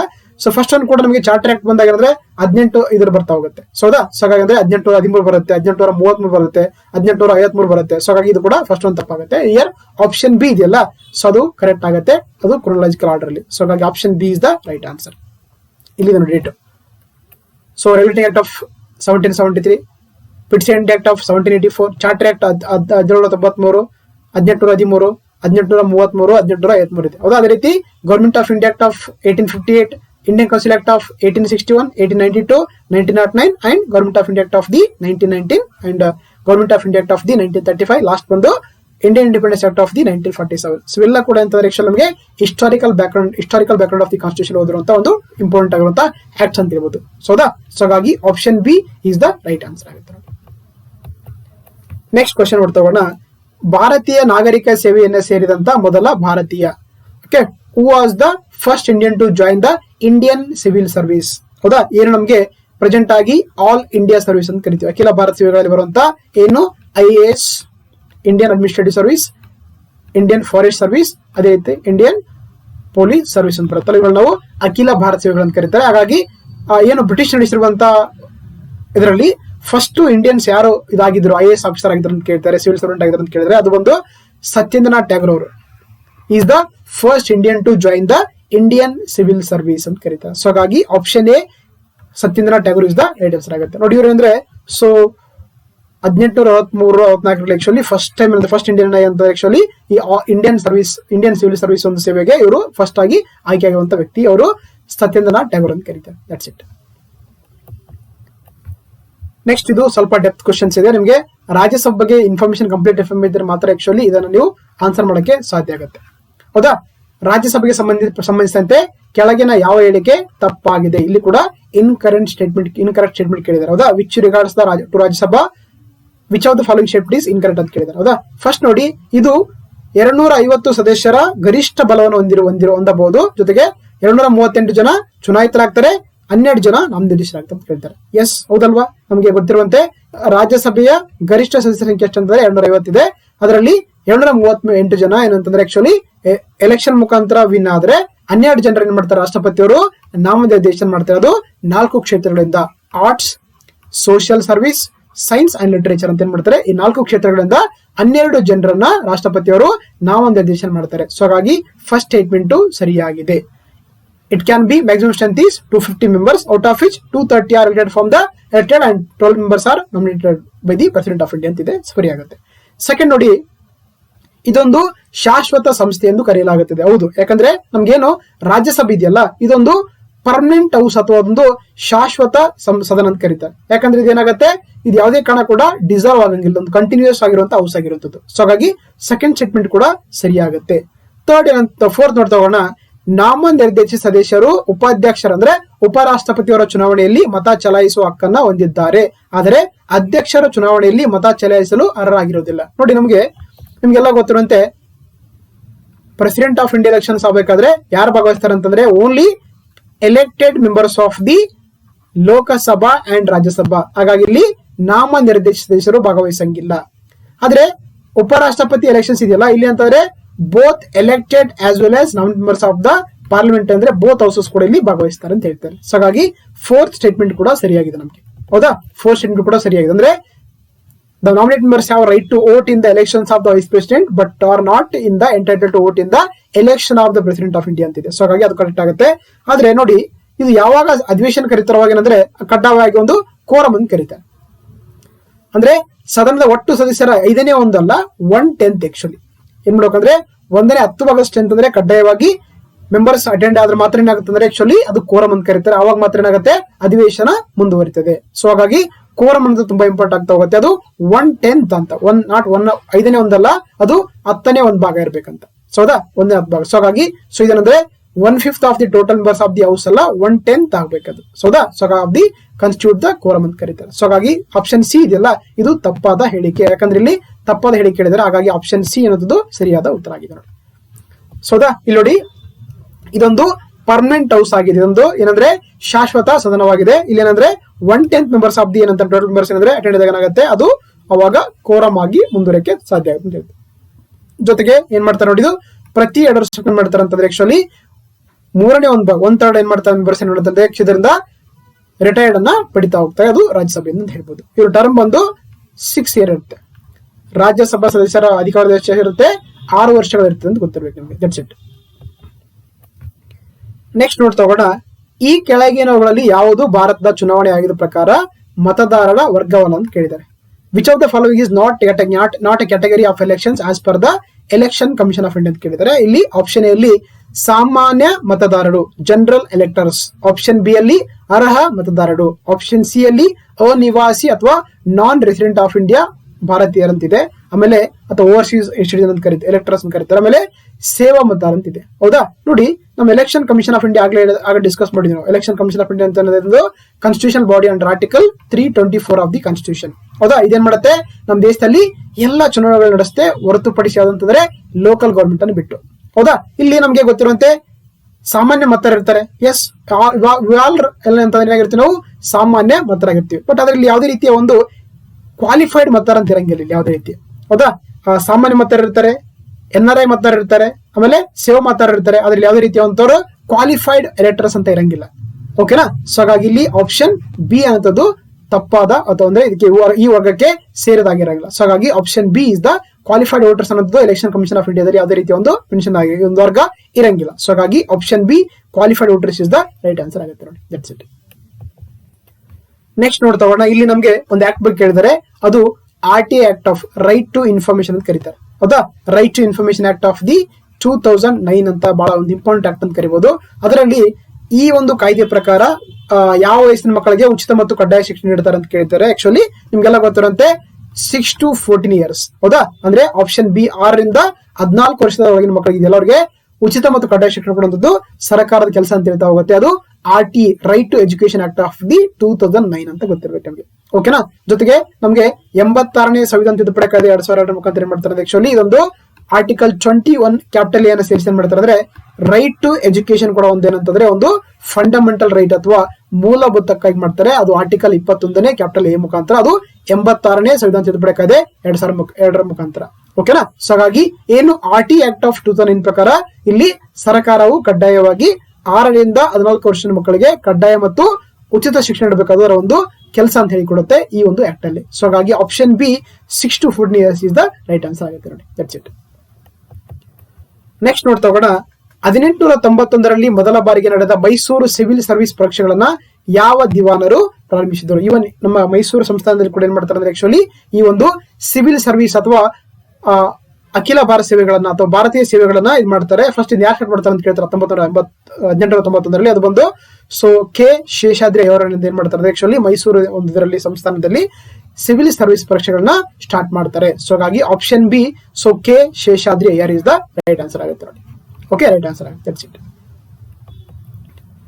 ನೆಕ್ಸ್ಟ್, ಮೈಸೂರು ಸಂಸ್ಥಾನದಲ್ಲಿ ಶಾಸಕಾಂಗ ಮಂಡಳಿಯನ್ನ ಯಾವಾಗ ಸ್ಥಾಪಿಸಲಾಯಿತು ಅಂತ ಕೇಳಿದ್ದಾರೆ. ಲೆಜಿಸ್ಲೇಟಿವ್ ಕೌನ್ಸಿಲ್ ಇಂದ princely state of Mysuru was establish ಇಂದ ಯಾವಾಗ ಅಂತ ಕೇಳಿರೋದು. ಅದು ಸ್ಥಾಪನೆ ಆಗಿದ್ದು ಯಾವಾಗ ಅಂತಂದ್ರೆ 1907ರಲ್ಲಿ. ಓಕೆ, ಇಲ್ಲಿ ಏನ್ ಮಾಡ್ತಾರೆ ಅಂದ್ರೆ ಮೈಸೂರಲ್ಲಿ ಕೂಡ ಒಂದು ಶಾಸಕಾಂಗ ಮಂಡಳಿಯನ್ನ ಅಥವಾ ಲೆಜಿಸ್ಲೇಟಿವ್ ಒಂದು ಬೋರ್ಡ್ ಅನ್ನ ಏನ್ ಮಾಡ್ತಾರೆ ಆಕ್ಚುಲಿ ಸ್ಥಾಪಿಸ್ತಾರೆ ಈ ಒಂದು ಮೈಸೂರು ಸಂಸ್ಥಾನದಲ್ಲಿ. ಅದು 1707ರಲ್ಲಿ. ಸೊ ಹಾಗಾಗಿ option C so 1907 is the right answer ಆಗುತ್ತೆ ನೋಡಿ. That's it. ನೆಕ್ಸ್ಟ್ ಇಲ್ಲಿ ನೋಡಿ ಒಂದು ನಮ್ಗೆ ಅಕ್ಯೂಸರ್ ಪರ್ಸನ್ ಬಗ್ಗೆ ಕೇಳಿದ್ದಾರೆ ಅಥವಾ ನಮ್ಗೆಲ್ಲ ಗೊತ್ತಿರುವಂತೆ ಆರ್ಟಿಕಲ್ 20 ಮತ್ತೆ ಆರ್ಟಿಕಲ್ 22 ಇದೆಯಲ್ಲ, ಇವುಗಳು ಕೂಡ ಆಕ್ಚುಲಿ ಅಪರಾಧಿಗಳ ಒಂದ್ರ ಬಗ್ಗೆ ಹೇಳಿಕೊಡ್ತಾ ಹೋಗುತ್ತೆ ನಮಗೆ. ಇವುಗಳು ಕೂಡ ಒಂದೇನಾಗಿದೆ ಫಂಡಮೆಂಟಲ್ ರೈಟ್ಸ್ ಅಲ್ಲಿ ಬರುವಂತ ಆರ್ಟಿಕಲ್ 20 ಮತ್ತೆ ಆರ್ಟಿಕಲ್ 22 ಅಂತ ಕರೀತಾರೆ. ಹೌದಾ? ಇಲ್ಲಿ ಆರೋಪಿಯನ್ನ ಬಂಧಿಸಿದ ನಂತರ ಈ ಕೆಳಗಿನವುಗಳಲ್ಲಿ ಯಾವುದು ಸ್ವೀಕಾರಾರ್ಹವಾಗಿದೆ ಅಂತ ಕೇಳಿದ. ಸ್ವೀಕಾರಾರ್ಹವಾಗಿದೆ ಅಥವಾ which of the following is acceptable after arresting an accused person ಅಂತ ಕೇಳಿದ್ದಾರೆ. ಫಸ್ಟ್ ಸ್ಟೇಟ್ಮೆಂಟ್, ಆತನನ್ನ ಸಾರ್ವಜನಿಕರ ಮುಂದೆ ಮೆರವಣಿಗೆಯನ್ನ ಮಾಡುವುದು ಇದೆಯಾ? ಇಲ್ಲ, ಆಕ್ಚುಲಿ ಅದು ತಪ್ಪಾಗುತ್ತೆ. ಮತ್ತೆ ಅವನನ್ನ ಮಲಗಲು ಬಿಡದೆ ವಿಚಾರಣೆ ಮಾಡೋದು ಇದು ಕೂಡ ತಪ್ಪಾಗುತ್ತೆ, ಆತರ ಮಾಡಾಗಿಲ್ಲ. ಅದೇ ರೀತಿ ಮ್ಯಾಜಿಸ್ಟ್ರೇಟ್ ಮುಂದೆ ಹಾಜರುಪಡಿಸದೆ ಕದ್ದ ಸೊತ್ತನ್ನು ವಸೂಲಿ ಮಾಡಲು ಕೆಲವು ದಿನಗಳ ಕಾಲ ಆತನನ್ನ ವಶಕ್ಕೆ ಪಡೆದುಕೊಳ್ಳುವುದು. ನೋಡಿ, ಅಂದ್ರೆ ಯಾವುದೇ ವ್ಯಕ್ತಿ ಅರೆಸ್ಟ್ ಆದ ತಕ್ಷಣ ಅಂದ್ರೆ ವಿತಿನ್ 24 ಅವರ್ಲಿ ಆತನನ್ನ ಮ್ಯಾಜಿಸ್ಟ್ರೇಟ್ ಮುಂದ್ಗಡೆ ಸಬ್ಮಿಟ್ ಮಾಡಲೇಬೇಕು. ಸೊ ಹಾಗಾಗಿ ಆಪ್ಷನ್ ಡಿ ಕೂಡ ತಪ್ಪಾಗುತ್ತೆ. ಬಟ್ ಆದ್ರೆ ಇಲ್ಲಿ ಏನು ಬಂಧನದ ಕಾರಣವನ್ನ ಆರೋಪಿಗೆ ವಿವರಿಸುವುದು ಅಥವಾ briefing him about the reason for the arrest. ಅಂದ್ರೆ ನಮ್ಗೆ ಯಾವುದೇ ಒಬ್ಬ ಪೊಲೀಸ್ ಏನಂದ್ರೆ ಯಾವುದೇ ವ್ಯಕ್ತಿನ ಅರೆಸ್ಟ್ ಮಾಡಿದ ತಕ್ಷಣ ಆತನಿಗೆ ಯಾಕೆ ಅರೆಸ್ಟ್ ಮಾಡ್ತೀನಿ ಅಂತ ಒಂದು ಇನ್ಫಾರ್ಮೇಶನ್ ಮಾಹಿತಿಯನ್ನ ಆತನಿಗೆ ಕಡ್ಡಾಯವಾಗಿ ತಿಳಿಸಲೇಬೇಕಾದಂತ ಪೊಲೀಸನ ಕರ್ತವ್ಯ ಆಗಿದೆ. ಸೊ ಹಾಗಾಗಿ ಇಲ್ಲಿ ಆಪ್ಷನ್ ಬಿ ಇದೆಯಲ್ಲ, ಬಂಧನದ ಕಾರಣವನ್ನು ಆರೋಪಿಗೆ ವಿವರಿಸುವಂತದ್ದು ಒಂದು ಇದು ಅಂತ ಹೇಳ್ಬೋದು. ಸೊ ಹಾಗಾಗಿ here option B is the right answer ಆಗುತ್ತೆ. Briefing him about the reason for the arrest ಅನ್ನೋದು ಸರಿಯಾದ ಉತ್ತರ ಆಗಿದೆ. ಓಕೆನಾ? ಯಾ. ನೆಕ್ಸ್ಟ್, ಇದು ಕೂಡ ನಮಗೆ ತುಂಬಾ ಇಂಪಾರ್ಟೆಂಟ್. ಯಾಕಂದ್ರೆ ರೀಸೆಂಟ್ ಆಗಿ ಕೆಲವೊಂದು ಲಾಗಳನ್ನ ನಮ್ಮ ಪಾರ್ಲಿಮೆಂಟ್ ಅಲ್ಲಿ ಮತ್ತೆ ರೀನೇಮ್ ಮಾಡಿ ಹೊಸ ಲಾಗಳನ್ನ ಪಾಸ್ ಮಾಡಕ್ಕೆ ಇದು ಮಾಡಿರುತ್ತದೆ. ಹಾಗಾಗಿ ಇಂಪಾರ್ಟೆಂಟ್. ಭಾರತೀಯ ನಾಗರಿಕ ಸುರಕ್ಷಾ ಸಂಹಿತೆ ಅಂತ ಕರೀತಾರೆ ಮಸೂದೆಯನ್ನ ಯಾವುದರ ಬದಲಿಗೆ ಪರಿಚಯಿಸಲಾಯಿತು ಅಥವಾ ಮಂಡಿಸಲಾಯಿತು ಅಂತ ಕೇಳಿದ್ದಾರೆ. Bharatiya Nagarik Suraksha Sanhita bill was introduce to replace ಅಂತ ಕೇಳಿದರೆ. ಸೊ ಭಾರತೀಯ ದಂಡ ಸಂಹಿತೆ ಅಥವಾ ಇಂಡಿಯನ್ IPS ಅಂತ ಕರೀತೀವಿ, ಇಂಡಿಯನ್ ಪೆನಲ್ ಕೋಡ್ ಆಗಿರೋ ಅದನ್ನ, ಅಥವಾ ಭಾರತೀಯ ಸಾಕ್ಷ್ಯ ಕಾಯ್ದೆ ಇಂಡಿಯನ್ ಎವಿಡೆನ್ಸ್ ಆಕ್ಟ್, ಅಥವಾ ಕ್ರಿಮಿನಲ್ ಕಾರ್ಯವಿಧಾನದ ಕೋಡ್ ಅಥವಾ ಕ್ರಿಮಿನಲ್ ಪ್ರೊಸೀಜರ್ ಕೋಡ್, ಅಥವಾ ರಾಷ್ಟ್ರೀಯ ಭದ್ರತಾ ಕಾಯ್ದೆ ಅಥವಾ ನ್ಯಾಷನಲ್ ಸೆಕ್ಯೂರಿಟಿ ಆಕ್ಟ್ ಅಂತ ಕೇಳ್ತಾರೆ. ಹೌದಾ? ನಿಮ್ಗೆಲ್ಲ ಗೊತ್ತಿರುವಂತೆ ಇತ್ತೀಚೆಗೆ 3 ಬಿಲ್ಗಳನ್ನ ಏನಂದ್ರೆ ರಿಪ್ಲೇಸ್ ಮಾಡಿ ಹೊಸ ಬಿಲ್ಗಳನ್ನ ಹೆಸರುಗಳನ್ನ ಮಾಡಿರುವಂತದ್ದು. ಸೊ ಗೊತ್ತಿರುವಂತೆ ಫಸ್ಟ್ ಬಂದು ಏನು ಇಂಡಿಯನ್ ಪೆನಲ್ ಕೋಡ್ ಅಂತ ಕರಿತೀವಿ ಅಥವಾ ಈ ಶಾರ್ಟ್ ಕಟ್ ಅಲ್ಲಿ IPS ಅಂತ ಕರೀತಾರೆ. ಇದಕ್ಕೆ ಏನ್ ಮಾಡಿದ್ದಾರೆ ಆಕ್ಚುಲಿ ಚೇಂಜ್ ಮಾಡಿ ಹೊಸ ಒಂದು ಹೆಸರು ಮುಖಾಂತರ ಹೊಸ ಬಿಲ್ ಮಾಡಿರುವಂತದ್ದು. ಅದ್ರ ಹೆಸರು ಬಂದು ಭಾರತೀಯ ನ್ಯಾಯ ಸಂಹಿತೆ ಬಿಲ್ 2023 ಅಂತ ಕರೀತಾರೆ. Okay, next code of criminal procedure ಅಂತ CRPC ಅಂತ ಕರೀತಾರೆ. ಇದನ್ನ ಏನ್ ಮಾಡಿದ್ದಾರೆ ಭಾರತೀಯ ನಾಗರಿಕ ಸುರಕ್ಷಾ ಸಮಿತಿ ಅಂತ ಬಿಲ್ ಮಾಡಿದ್ದಾರೆ. ಹೌದಾ? ಅದೇ ರೀತಿ ಇನ್ನೊಂದು ಬಂದು ಭಾರತೀಯ ಸುರಕ್ಷಾ ಬಿಲ್. ಇದನ್ನು ಮೊದಲನೇದು ಇಂಡಿಯನ್ ಎವಿಡೆನ್ಸ್ ಆಕ್ಟ್ ಅಂತ ಇತ್ತು, ಅದು ಏನ್ ಮಾಡಿದ್ದಾರೆ ಭಾರತೀಯ ಸಾಕ್ಷ್ಯ ಬಿಲ್ ಅಂತ ಕರೀತಾರೆ. ಹೌದಾ? ಸೊ ಹಾಗಾಗಿ ಏನು ಭಾರತೀಯ ನಾಗರಿಕ ಸುರಕ್ಷಾ ಸಮಿತಿ ಮಸೂದೆ ಇದೆಲ್ಲ ಏನ್ ಮಾಡಿದ್ದಾರೆ ಆಕ್ಚುಲಿ ರೀಸೆಂಟ್ ಆಗಿ ಇದ್ರ ಮೊದಲ ಹೆಸರು ಏನಿತ್ತು ಅಂತಂದ್ರೆ ಕ್ರಿಮಿನಲ್ ಕಾರ್ಯವಿಧಾನದ ಕೋಡ್ ಅಥವಾ ಕ್ರಿಮಿನಲ್ ಪ್ರೊಸೀಜರ್ ಕೋಡ್ ಅಂತ ಹೆಸರಿತ್ತು. ಈಗ ಏನ್ ಮಾಡಿದ್ರೆ ಅದನ್ನ ಭಾರತೀಯ ನಾಗರಿಕ ಸುರಕ್ಷಾ ಸಂಹಿತ ಬಿಲ್ ಅಂತೇಳಿ ಅದನ್ನ ಹೆಸರು ರಿಪ್ಲೇಸ್ ಮಾಡಿಕೊಂಡು ಹೊಸ ಹೆಸರು ಮೂಲಕ ಈ ಒಂದು ಬಿಲ್ ಅನ್ನ ಇಂಟ್ರೊಡ್ಯೂಸ್ ಮಾಡ್ತಾ ಇದ್ದಾರೆ. ಸೊ ಹಾಗಾಗಿ ಆಪ್ಷನ್ ಸಿ ಅನ್ನುವಂಥದ್ದು ಇಲ್ಲಿ ಸರಿಯಾದ ಉತ್ತರ ಅಂತ ಗೊತ್ತಿರಬೇಕಾಗುತ್ತೆ. That's it. ನೆಕ್ಸ್ಟ್ ಇಲ್ಲಿ ನೋಡಿ, ನಿಮ್ಗೆ ಫಂಡಮೆಂಟಲ್ ಡ್ಯೂಟೀಸ್ ಅಥವಾ ಮೂಲಭೂತ ಕರ್ತವ್ಯಗಳು ಗೊತ್ತಿದ್ರೆ ಇದನ್ನ ಈ ಒಂದು ಕ್ವಶನ್ ಈಸಿಯಾಗಿ ನೀವು ಆನ್ಸರ್ ಗಳನ್ನ ಮಾಡಬಹುದು, ಗೊತ್ತಿದ್ರೆ ಮಾತ್ರ. ಹೌದಾ? ಕೆಳಗಿನವುಗಳಲ್ಲಿ ಯಾವುದು ಮೂಲಭೂತ ಕರ್ತವ್ಯ ಅಲ್ಲ ಅಥವಾ ಇದು ಫಂಡಮೆಂಟಲ್ ಡ್ಯೂಟಿ ಅಲ್ಲ ಅಂತ ಕೇಳಿದ್ದಾರೆ. ಹೌದಾ? ದೇಶವನ್ನ ರಕ್ಷಿಸಲು ಮತ್ತು ಹಾಗೆ ಮಾಡಲು ಕರೆದಾಗ ರಾಷ್ಟ್ರೀಯ ಸೇವೆಯನ್ನ ಸಲ್ಲಿಸಲು, ಆಕ್ಚುಲಿ ಇದು ಕೂಡ ಒಂದು ಮೂಲಭೂತ ಕರ್ತವ್ಯ. ಹೌದು, ಸರಿ. ಸಾರ್ವಜನಿಕ ಆಸ್ತಿಯನ್ನು ರಕ್ಷಿಸಲು ಮತ್ತು ಹಿಂಸೆಯನ್ನು ತ್ಯಜಿಸಲು, ಇದು ಕೂಡ ಸರಿಯಾಗಿದೆ. ಅದೇ ರೀತಿ ವೈಜ್ಞಾನಿಕ ಮನೋಭಾವ ಮತ್ತು ಮಾನವೀಯತೆ ಮತ್ತು ವಿಚಾರಣೆ ಮತ್ತು ಸುಧಾರಣೆಯ ಮನೋಭಾವವನ್ನು ಅಭಿವೃದ್ಧಿಪಡಿಸಲು, ಹೌದು, ಇದು ಕೂಡ ಸರಿಯಾಗಿದೆ. ಆದ್ರೆ ಸಿ ಇದೆಯಲ್ಲ, ಕೆಲಸದ ನ್ಯಾಯಯುತ ಮತ್ತು ಮಾನವೀಯ ಪರಿಸ್ಥಿತಿಗಳನ್ನು ಸುರಕ್ಷಿತಗೊಳಿಸಲು ಮತ್ತು ಮಾತೃತ್ವ ಪರಿಹಾರಕ್ಕಾಗಿ ಅಥವಾ to secure just and human conditions of work for the maternity bill ಇದೆಯಲ್ಲ, ಇದೇನಂತಂದ್ರೆ ಆಕ್ಚುಲಿ ಇದು ಒಂದು ಮೂಲಭೂತ ಕರ್ತವ್ಯ ಅಲ್ಲ. It's not a fundamental duty, it's a directive principle of the state policy. ಇದೊಂದು ರಾಜ್ಯ ನೀತಿ ನಿರ್ದೇಶ ಬರುವಂತಹ ಒಂದು ತತ್ವ ಆಗಿದೆ. So it's not a duty. So ಹಾಗಾಗಿ ಆಪ್ಷನ್ ಸಿ ಇದೆಯಲ್ಲ, ಇದು ಸರಿಯಾದ ಉತ್ತರ ಆಗುತ್ತೆ. ಇದೊಂದು ಮೂಲಭೂತ ಕರ್ತವ್ಯ ಅಲ್ಲ, ಇದೊಂದು ರಾಜ್ಯ ನೀತಿ ನಿರ್ದೇಶಕ ತತ್ವವಾಗಿದೆ ಅಂತ ಕರೀತಾರೆ. Option C is the right answer. That's it. ಇಲ್ಲಿ ಎಲ್ಲ ಕೂಡ ನಮಗೆ ಫಂಡಮೆಂಟಲ್ ಡ್ಯೂಟೀಸ್ ಅಥವಾ ಮೂಲಭೂತ ಕರ್ತವ್ಯ ಪ್ರೆಸೆಂಟ್ ಆಗಿ ಟೋಟಲ್ ಆಗಿ 11 ಇದೆ. ಸೊ ಗೊತ್ತಿರಬೇಕು ನಿಮಗೆಲ್ಲ, ರೈಟ್. ನೆಕ್ಸ್ಟ್ ನಿಮ್ಗೆ ಇಲ್ಲಿ ನಮ್ಮ ಭಾರತ ಸಂವಿಧಾನ ಬರುವಂತ ಒಟ್ಟು 12 ಅನುಸೂಚಿಗಳು ಗೊತ್ತಿದ್ರೆ ಇದನ್ನ ಕೂಡ ಈ ಒಂದು ಶೆಡ್ಯೂಲ್ ಅಂತ ಕರಿತೀವಿ, ಈಸಿಯಾಗಿ ಉತ್ತರ ಕೊಡಬಹುದು. ಸರಿಯಾದನ್ನ ಆರಿಸಿ ಅಂತ ಕೇಳಿದ್ದಾರೆ.